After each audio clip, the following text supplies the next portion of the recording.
Hi friends, welcome to my channel. ನಾನು ಮನೆಯಲ್ಲೇ ಸಿಂಪಲ್ಲಾಗಿ ವಾಂಗಿಬಾತ್ ಪೌಡ್ರ್ ಮಾಡೋದು ಹೇಗೆ ಅಂತ ತೋರಿಸ್ತೀನಿ. ಈಗ ವಾಂಗಿಬಾತ್ ಪೌಡ್ರ್ ಮಾಡೋಕ್ಕೆ ಏನೇನು ಇಂಗ್ರೀಡಿಯೆಂಟ್ಸ್ ಬೇಕು ನೋಡೋಣ. ನಾನು 1 ಸ್ಪೂನಷ್ಟು ಲವಂಗ ತೊಗೊಂಡಿದ್ದೀನಿ, ಒಂದು 10 ಏಲಕ್ಕಿ, ಒಂದು 5 ಇಂಚಷ್ಟು ಚಕ್ಕೆ, 1 ಬೌಲು ಕೊಬ್ಬರಿ ತುರಿ, 2 ಸ್ಪೂನು ಗಸಗಸೆ, 1 ಬೌಲು ಕಡಲೆಬೇಳೆ, ಅರ್ಧ ಬೌಲು ಉದ್ದಿನಬೇಳೆ. ಕಡಲೆಬೇಳೆ ಎಷ್ಟು ತೊಗೊಂಡಿರ್ತೀವೋ ಅದರ 2ರಷ್ಟು ಧನಿಯಾ ತೊಗೋಬೇಕು. 100 ಗ್ರಾಮ್ ಗುಂಟೂರು ಮೆಣಸಿನ್ಕಾಯಿ, ಬ್ಯಾಡಗೆ ಮೆಣಸಿನ್ಕಾಯಿ.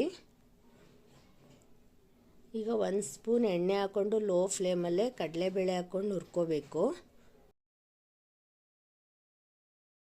ಇದು ಕಲರ್ ಚೇಂಜ್ ಆಗೋವರೆಗೂ ಹುರ್ಕೋಬೇಕು.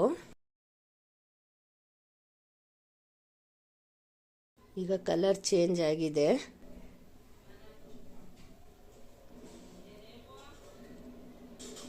ಇದನ್ನು ಒಂದು ಪ್ಲೇಟ್ಗೆ ಹಾಕ್ಕೊಳ್ಳೋಣ.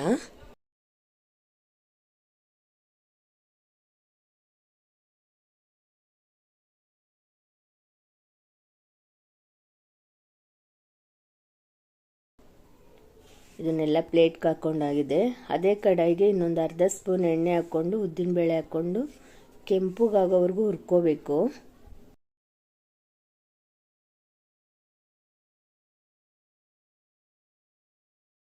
ಇದು ಅಷ್ಟೇ, ಎಲ್ಲ ಲೋ ಫ್ಲೇಮಲ್ಲೇ ಇರಬೇಕು.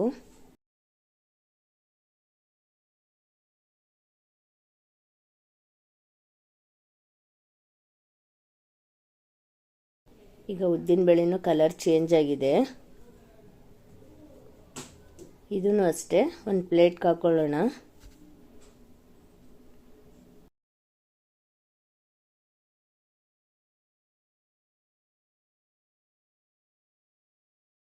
ಈಗ ಅದೇ ಕಡಾಯಿಗೆ ಧನಿಯಾ ಹಾಕ್ಕೊಂಡು ಹುರ್ಕೋಬೇಕು. ಇದು ಅಷ್ಟೇ ಲೋ ಫ್ಲೇಮಲ್ಲೇ ಇಟ್ಕೋಬೇಕು. ಕಲರ್ ಚೇಂಜ್ ಆಗೋವರೆಗೂ ಹುರ್ಕೋಬೇಕು.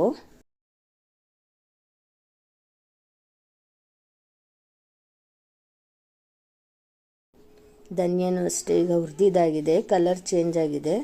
ಇದನ್ನು ಅಷ್ಟೇ ಪ್ಲೇಟ್ಗೆ ಹಾಕ್ಕೊಳ್ಳೋಣ.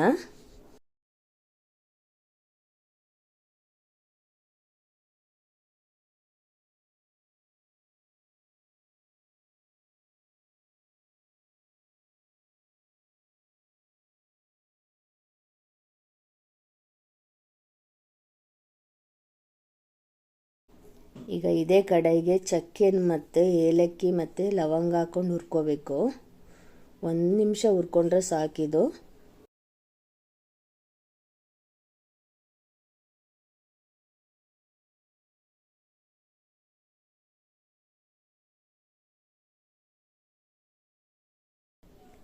ಇದನ್ನು ಅಷ್ಟೇ ಆಗಿದೆ, ಪ್ಲೇಟ್ಗೆ ಹಾಕ್ಕೊಳ್ಳೋಣ.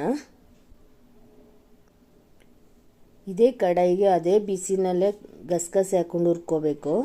ಒಂದು 10 ಸೆಕೆಂಡ್ ಹುರ್ಕೊಂಡ್ರೆ ಸಾಕಿದು.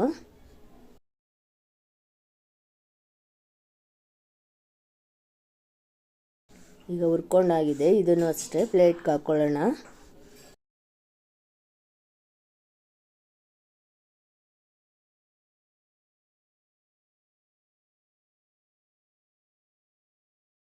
ಇದೇ ಕಡಾಯಿಗೆ 1 ಸ್ಪೂನ್ ಎಣ್ಣೆ ಹಾಕ್ಕೊಂಡು ಮೆಣಸಿನ್ಕಾಯಿ ಹಾಕ್ಕೊಂಡು ಹುರ್ಕೋಬೇಕು.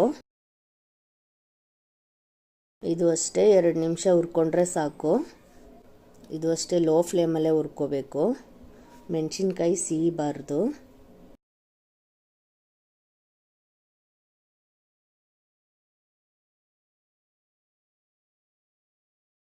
ಮೆಣಸಿನ್ಕಾಯಿ ಅಷ್ಟೇ ಹುರಿದಿದ್ದಾಗಿದೆ. ಇದನ್ನು ಅಷ್ಟೇ ಪ್ಲೇಟ್ಗೆ ಹಾಕ್ಕೊಳ್ಳೋಣ.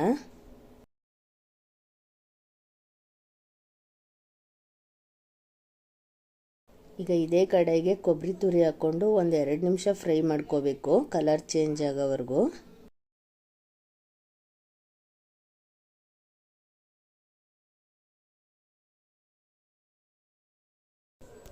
ಈಗ ಕೊಬ್ಬರಿನೂ ಕಲರ್ ಚೇಂಜ್ ಆಗಿದೆ. ಇದನ್ನು ಅಷ್ಟೇ ಒಂದು ಪ್ಲೇಟ್ಗೆ ಹಾಕ್ಕೊಳ್ಳೋಣ.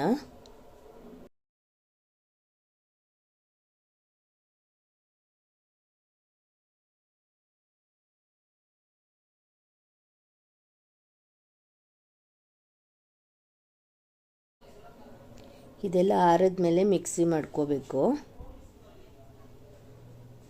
ಈಗ ಜಾರ್ಗೆ ಹಾಕ್ಕೊಂಡು ಮಿಕ್ಸಿ ಮಾಡ್ಕೊಳ್ಳೋಣ.